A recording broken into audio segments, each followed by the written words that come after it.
You, John Fitzgerald Kennedy, do solemnly swear. I, John Fitzgerald Kennedy, do solemnly swear.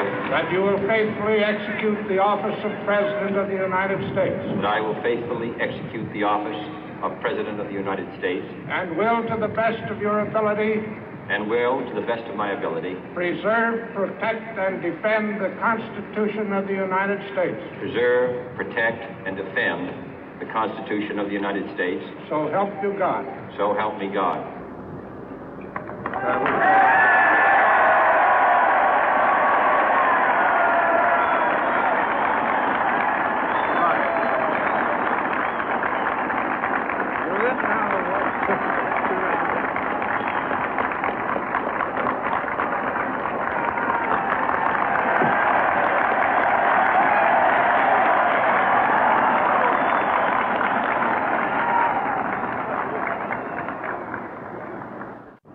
Vice President Johnson, Mr. Speaker, Mr. Chief Justice, President Eisenhower, Vice President Nixon, President Truman, Reverend clergy, fellow citizens.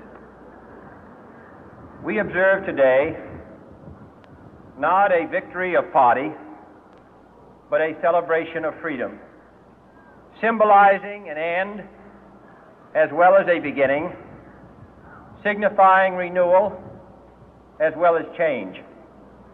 For I have sworn before you and Almighty God the same solemn oath our forebears prescribed nearly a century and 3/4 ago. The world is very different now, for man holds in his mortal hands the power to abolish all forms of human poverty and all forms of human life. And yet the same revolutionary beliefs for which our forebears fought are still at issue around the globe. The belief that the rights of man come not from the generosity of the state, but from the hand of God. We dare not forget today that we are the heirs of that first revolution. Let the word go forth from this time and place to friend and foe alike that the torch has been passed to a new generation of Americans born in this century, tempered by war, disciplined by a hard and bitter peace, proud of our ancient heritage, and unwilling to witness or permit the slow undoing of those human rights to which this nation has always been committed and to which we are committed today at home and around the world.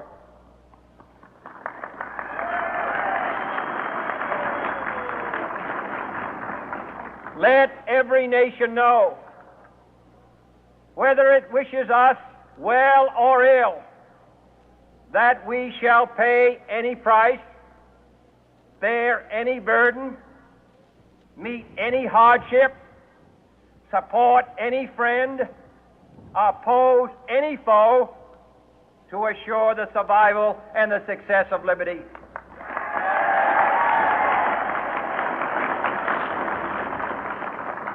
This much we pledge and more.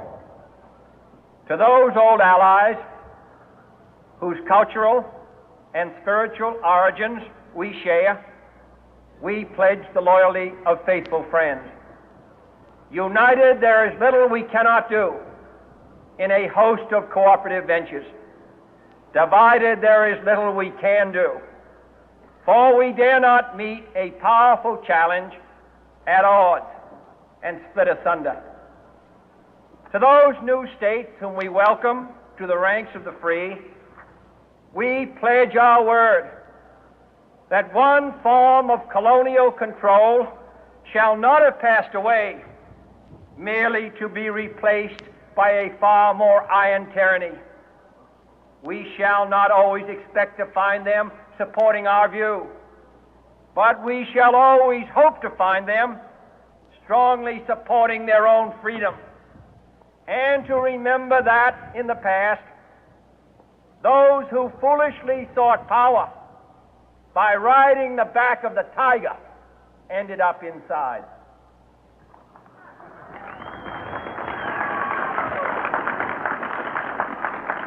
To those people in the huts and villages of half the globe struggling to break the bonds of mass misery, we pledge our best efforts to help them help themselves for whatever period is required, not because the communists may be doing it, not because we seek their votes, but because it is right.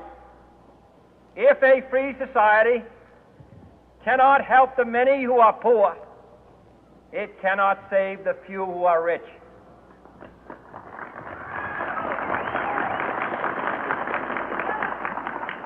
To our sister republics south of our border, we offer a special pledge to convert our good words into good deeds, in a new alliance for progress, to assist free men and free governments in casting off the chains of poverty. But this peaceful revolution of hope cannot become the prey of hostile powers. Let all our neighbors know that we shall join with them to oppose aggression or subversion anywhere in the Americas. And let every other power know that this hemisphere intends to remain the master of its own house.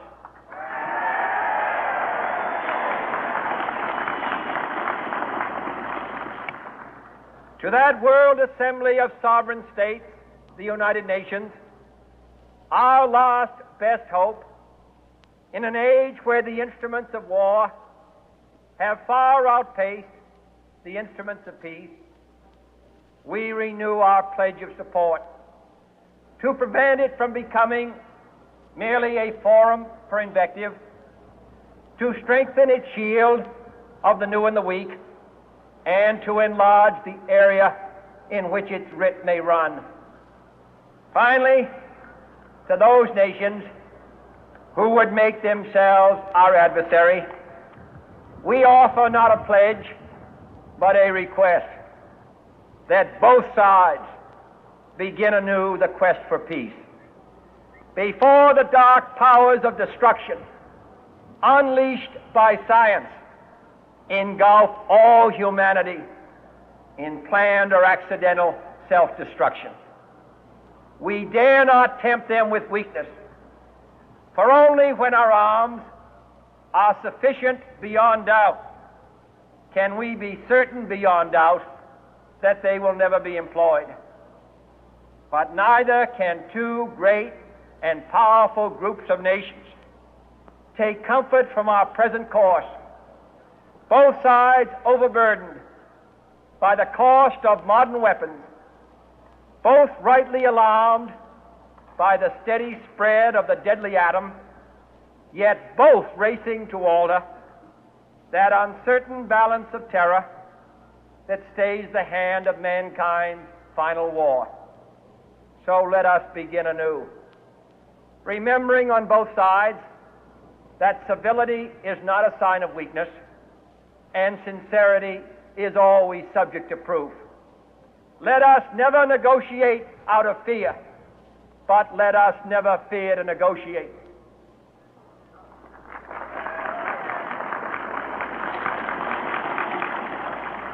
Let both sides explore what problems unite us, instead of belaboring those problems which divide us. Let both sides, for the first time, formulate serious and precise proposals for the inspection and control of arms, and bring the absolute power to destroy other nations under the absolute control of all nations.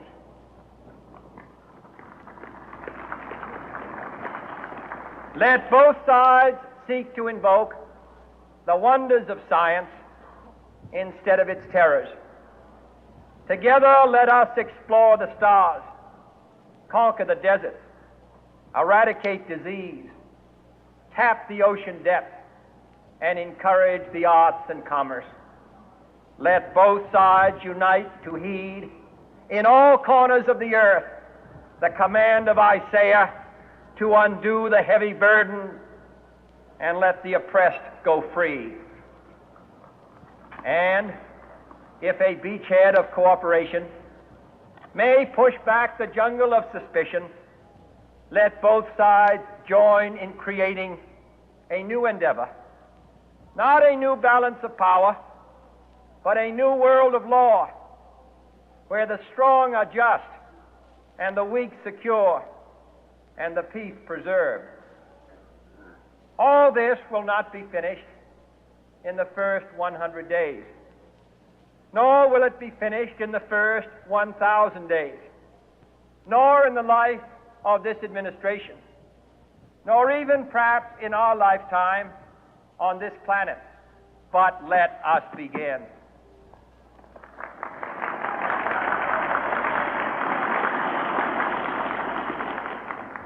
In your hands, my fellow citizens, more than mine, will rest the final success or failure of our course.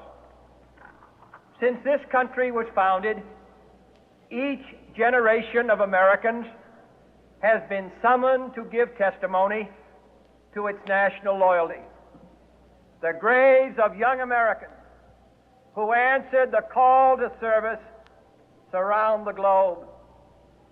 Now the trumpet summons us again, not as a call to bear arms, though arms we need, not as a call to battle, though in battle we are, but a call to bear the burden of a long twilight struggle, year in and year out, rejoicing in hope, patient in tribulation, a struggle against the common enemies of man, tyranny, poverty, disease, and war itself.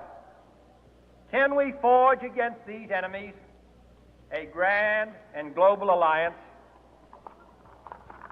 north and south, east and west, that can assure a more fruitful life for all mankind? Will you join in that historic effort?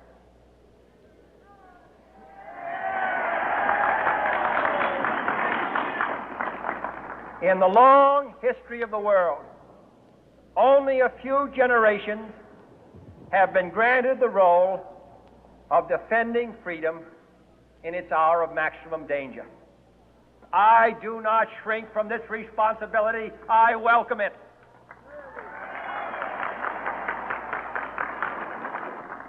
I do not believe that any of us would exchange places with any other people or any other generation.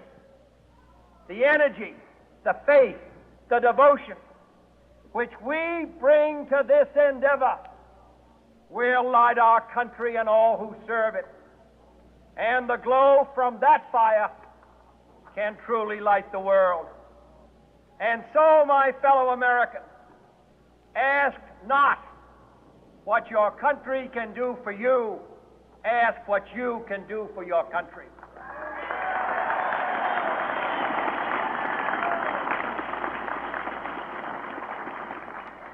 My fellow citizens of the world, ask not what America will do for you, but what together we can do for the freedom of man.